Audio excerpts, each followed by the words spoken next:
What's up, guys? Welcome to Blake's Garage. So today I'm going to be disassembling this S52 engine. Now this is the motor that I bought off Clint, formerly known as Cali WRX. He used to have a WRX 2014, just like I used to have back in the day. But anyways, this is his motor from his 98 M3 sedan race car. This one had some issues, and basically I'm going to tear it apart, kind of figure out what it is. I think it's got bad piston rings on 4 and 5. Hopefully. It's very juicy in here, and these were kind of lacking compression. It doesn't seem like it's a blown head gasket. There's no junk in the cam trays or anything like that. It doesn't look like there's any metal in the motor. I did pop off the oil pan. It looks, pretty clean down there. But yeah, this was lacking compression. I'm really hoping this head is not cracked. If you guys are unaware, I did crack the head on the S52 swap in the E30. So that car's been going for a while. I've just literally did one track day and the thing was drinking water. Then I let it sit because I knew I had another track day. I went and changed the oil. It was super milky. I was like, crap. Let it sit for a while. Went to go turn it on. The car was not turning on. I was like, that's weird. I thought it was a dead battery. Put a real nice, juicy anti-gravity battery in there. Turned that thing over. Well, bam! It sounded like it freaking hit a brick wall, because it kind of did. It hit water in cylinder number 4 and kind of hydro-locked the motor. So I'm hoping that it didn't bend any rods. I did take the spark plug out after that. It shot some water out, all that sort of thing. Maybe I have some clips of that. I'm not totally sure. Car ran after that and all that, but like I said, it's definitely got a cracked head on cylinder number 4. So I'm hoping that this head is going to be good. So we're gonna go ahead and remove it. I went ahead and put the lockdowns for the camshafts on here, put the cams to top dead center, or I should say the motor on cylinder number 1, top dead center. You're gonna have these camshafts are gonna be pointing at each other. If you pull this little tray off, you'll see that. Let me do that for you guys. See how these two are pointing at each other, and we can see that the timing mark here and here are at top dead center. So I got that thing kind of pulled off. Start removing the Vanos unit right now. Yeah, 19mm. Okay, so now we're gonna bust the Vanos bolts loose here. Get these all off. As far as this goes, this has a little tensioner. I'm just gonna press this down and get the tension off of the chain. And I'm just putting an Allen wrench through there. So you see, now it's got tension off the chain. We can go ahead and release these bolts. I'm gonna remove all the Vanos hardware right here. So this stuff, these are all 10s. Put this on a very low torque setting. Couple E-torques on here, E10s it looks like, these little guys. So external torques, E10s. I'm gonna break loose these 4. This is where having those camshaft blocks helps, obviously, not have the engine move. Alright, now that we have this kind of undone, there should be a little bit of play in the gear set here, and we can use the Vanos tool. Put it in here. We need to spin the Vanos unit out of here.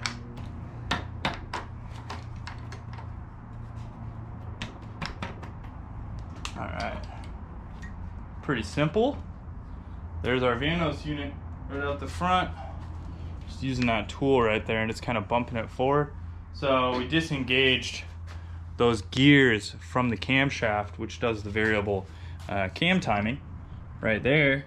That little piece in there, that's where we make all the vroom vroom VTEC-ish style noises. So very cool.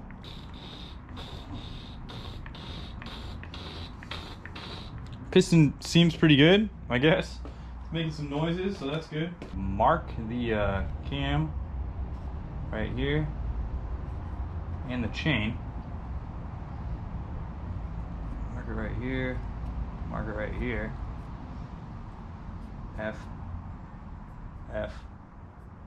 So front of that. Then when I take this all off, I'm gonna keep the gear in the same exact spot, or at least try to. That way I'm not skipping where the teeth go or anything like that. So I can kind of try to keep it in its place. You know what I'm saying?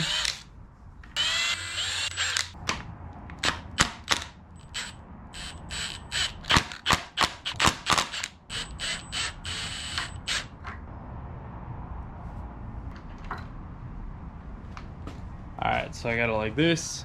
I'm just gonna zip tie that up. So I'm gonna go ahead and kick back the engine just a little bit here with the camshafts disconnected. This will get my pistons dropped down from top dead center about 15 mil. It'll give me more room to work on the engine. Right about right here. Just rotate back slightly to about there. You shouldn't feel anything touching. If you feel anything touch when you do that, you went too far. you don't want that. So we can go ahead and take these bolts off. These are 10 millimeters. It looks like there's some spacers here. It's good to know too, if you do this at the junkyard, finding a new head, you know, it's gonna take you a little bit more tools than your normal just run-of-the-mill box stuff, but you can kind of get there, you know. Now I'm just gonna bust the tensioner off. It's 10 millimeter bolts. Basically the whole tensioner here. Yeah, two in the back are the shorter ones, and the one through the front is the longer bolt. Oh, there's one more in the back here. I missed it. That guy's a little shorty. What I like to do when I take bolts off like that, I like to put them right back in the holes where I got them. It makes it easy for putting stuff back where it needs to go and knowing where everything went, you know what I'm saying? I'm gonna go ahead and remove the chain tensioner. This is about a 32 mil. I'm actually just using the fan wrench, if you will, for a fan clutch. That seems to be approximately the right size for that. So I'm gonna have to get like a whole kit for this car, man, like a whole gasket kit. But look at that, looks nice and clean. It's not beat up or anything like that, so that's good. Now I'm gonna go ahead and take this off, and then we're gonna throw a zip tie around it just for like an extra little grab. You could take chain off now. I want to make sure I mark this just one more time.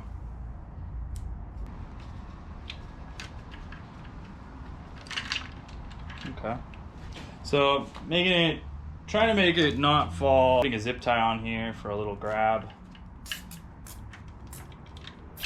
Make it easier to grab if I need to, but this thing, drop it down in here so that when you pull the head off, it's just slips right out. So it looks like we're gonna need an external E-Torx E8 for this area right here. Bust this loose. You definitely want the E-Torx for doing this. Don't try to get away with a 12 point just because like you have it or something. That is a very, very bad idea. And that's how you end up messing stuff up and stripping out bolts and not having a fun time taking your head off. This should be relatively easy. It's just a process, you know. This comes out right next to the camshaft. It's perfect when it's lined up, or else if this cam was not lined up perfectly straight with that bolt, you're not going to get this out, so you know something's going on there.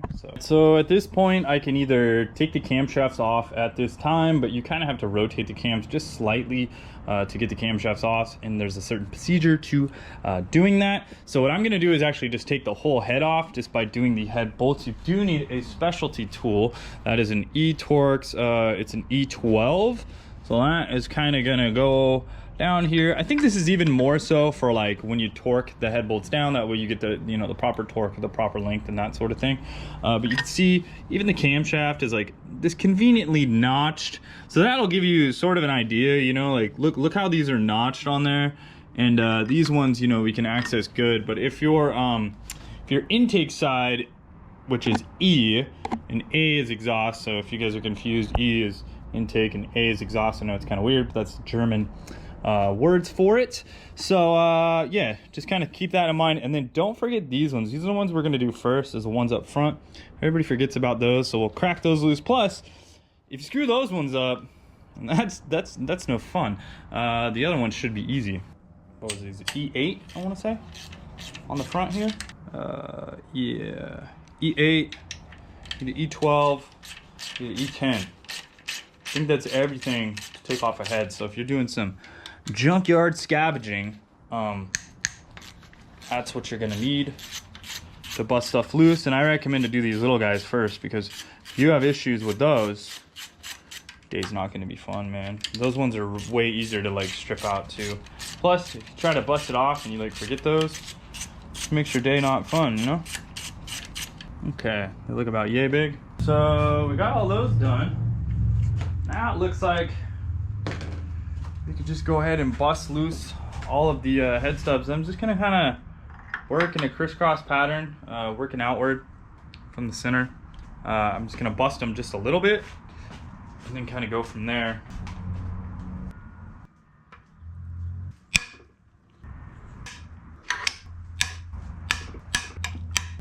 All right, take the blocks off on the back. A few more back here. Pop out the head studs. There are washers too, so I gotta make sure those don't, or make sure those just kind of stay in their place. These are non-reusable hardware, but we'll keep the hardware for like engine stands or whatever the heck we're gonna use in the future. Cool. So I'll do that to all the bolts, get all the bolts out of here. So now comes the point where I try to pull the head off and not drop it. I'm gonna give it a couple whacks.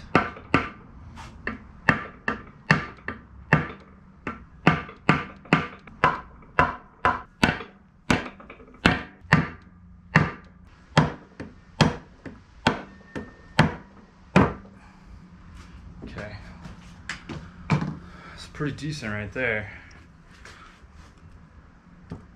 Feels kind of legit. Oh yeah, snap into a Slim Jim. All right, so heads off. Clint bought this car, and when he did it, it was supposedly rebuilt, right? So I don't know about that. Maybe regasketed, but like, dude, the amount of carbon buildup, it wasn't too long thereafter. I highly doubt it, but right here we can see the culprit. We got this little hot spot right here. Looked like it was starting to burn through. This piston also looks a little bit juicy here, but that guy, that's a blown head gasket 100%. So that's why he was lacking compression. You see that little hole right there? That's a no bueno. So yeah, cool stuff. Maybe the piston rings are good. We'll have to spin this thing over.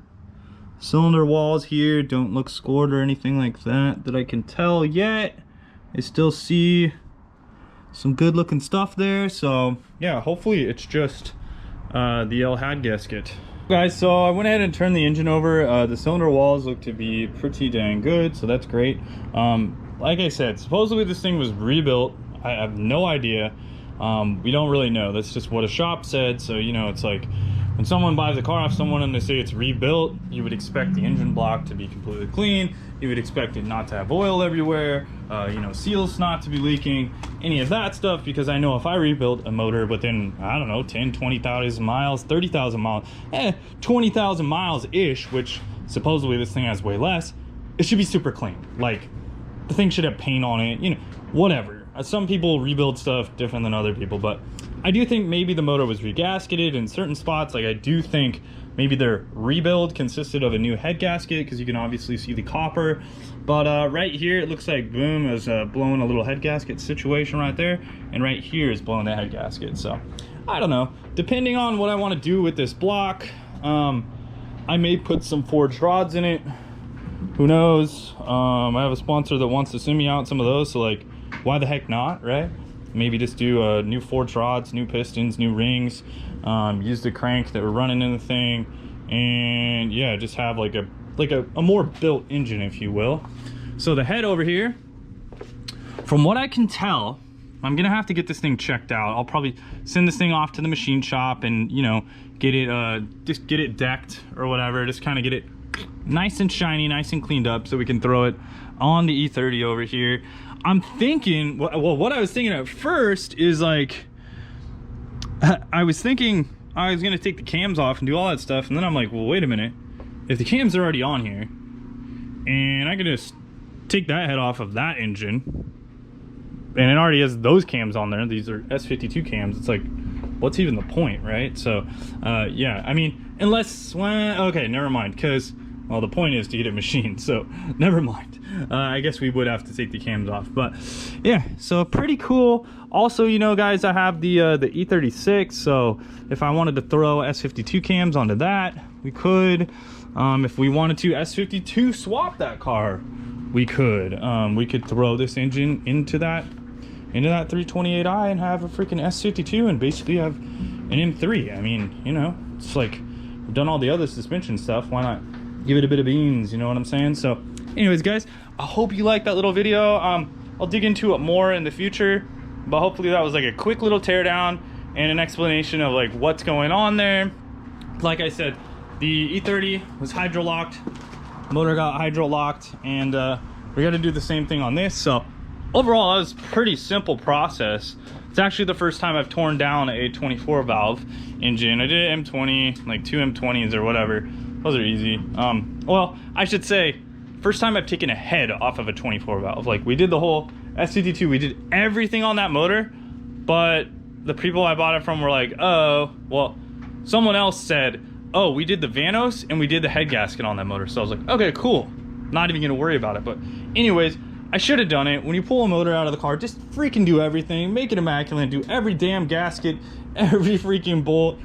That way you buy once, cry once, and hopefully you don't have to redo the thing. So, you know, we all learn our lesson. I tried really hard with that car to do everything right the first time. I skimped on that. Shouldn't have, because it really wasn't a big deal. So anyways, yeah, get some parts, make this thing run again. Later, guys. Wrench on.